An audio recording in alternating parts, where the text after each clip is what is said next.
الحمدللہ والصلاة والسلام علی رسول اللہ۔ کیا ریکارڈ شدہ درس سننے پر مسلمان کو اجر ملے گا؟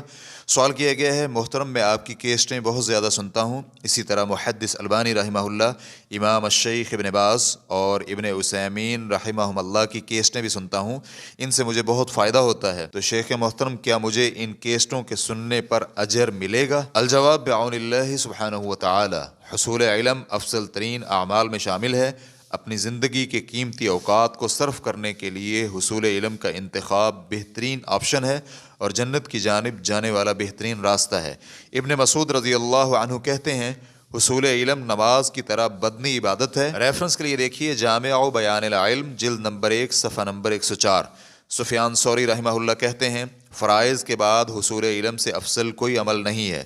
ریفرنس کے لیے دیکھیے حلیۃ الاولیاء جلد نمبر 6 صفحہ نمبر 361۔ زہری رحمہ اللہ کہتے ہیں، دین کی سمجھ حاصل کرنا اللہ تعالیٰ کی بہترین عبادت ہے۔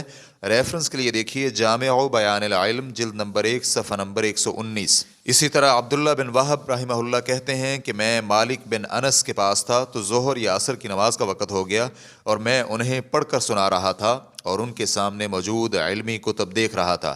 اچانک میں نے اپنی کتابوں کو جمع کیا اور نفل نماز کے لیے کھڑا ہو گیا تو مجھے مالک بن انس رحمہ اللہ نے کہا، یہ تو بڑی عجیب بات ہے، جس کام کو چھوڑ کر تم نفل پڑھنے لگے ہو، اگر تمہاری نیت ٹھیک ہو تو یہ کام بھی اس سے کم نہیں ہے۔ ریفرنس کے لیے دیکھیے جامع بیان العلم صفحہ نمبر 122۔ یقیناً علماء کرام کے درس، ان کے سامنے بیٹھ کر یا ریکارڈ شدہ درس سننا حصول علم کا اہم ترین ذریعہ ہے۔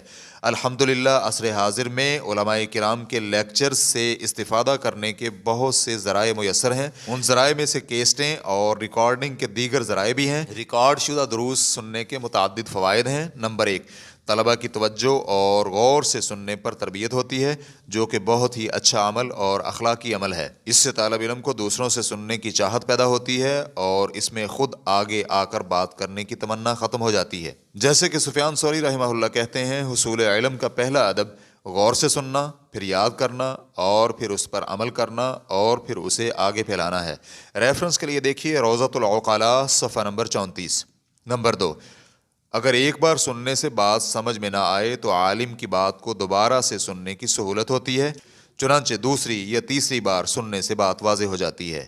نمبر 3، علمی نکات اور دیگر فوائد لکھنے کا موقع ملتا ہے۔ نمبر 4، دور دراز کے علاقوں میں رہنے والے طلبہ جن کے لیے علماء کرام سے براہ راست علم حاصل کرنا ممکن نہ ہو تو وہ اپنے علاقوں میں رہ کر دور کے علماء کرام سے علم حاصل کر سکتے ہیں۔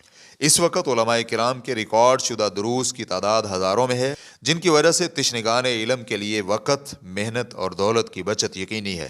نمبر 5، یہ دروس مختلف حالات میں سنے جا سکتے ہیں۔ سفر کے دوران گاڑی میں یا کام کرتے ہوئے بھی درس سن سکتے ہیں، اس طرح وقت بھی قیمتی بن جائے گا اور فارغ وقت بھی گزر جاتا ہے۔ مذکورہ بالا فوائد کا مطلب یہ ہرگز نہیں ہے کہ علمی مجالس اور علماء کرام کے سامنے بیٹھ کر استفادہ نہ کیا جائے، کیونکہ حصول علم کے ہر اسلوب کے امتیازی فوائد ہوتے ہیں۔